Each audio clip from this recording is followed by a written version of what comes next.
Kissing Hand by Audrey Penn. The moral of the story is that a mother's love will always be there, like no matter what the kids do. Chester Raccoon stood at the edge of the forest and he cried. "I don't want to go to school," he told his mother. "I want to stay home with you.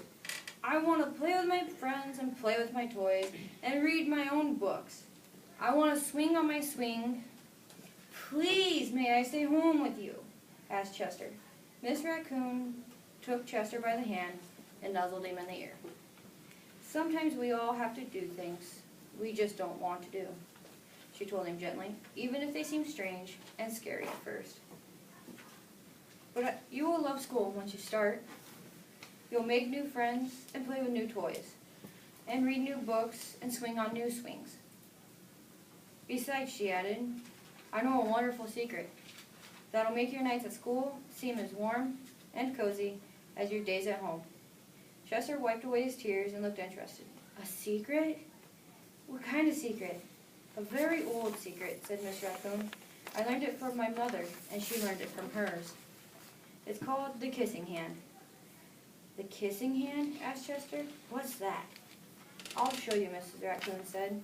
She took Chester's left hand and spread open his fingers into a fan. Leaning forward, she kissed Chester right in the middle of his palm. Chester felt his mother's kiss rush from his hand up his arm and into his heart. Even his silky black mask tingled with special warmth. Miss Raccoon smiled. "Now," she told Chester, "whenever you feel lonely and need a little loving from home, just press your hand to your cheek and think, 'Mommy loves you, Mommy loves you.'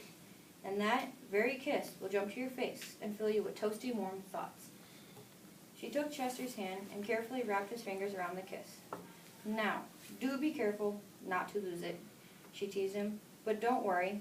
When you open your hand and wash your food, I promise the kiss will stick." Chester loved his kissing hand. Now he knew his mother's love would go with him wherever he went, even to school. That night, Chester stood in front of his school and looked thoughtful. Suddenly, he turned to his mother and grinned.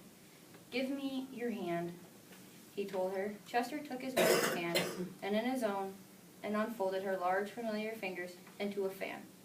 Next, he leaned forward and kissed the center of her hand. "Now you have the kissing hand, too," he told her. With a gentle goodbye and "I love you," Chester turned away and danced away. Miss Raccoon watched Chester scamper across the tree limb and enter school. As the hoot owl rang in the new school year, she pressed her left hand to her cheek and smiled.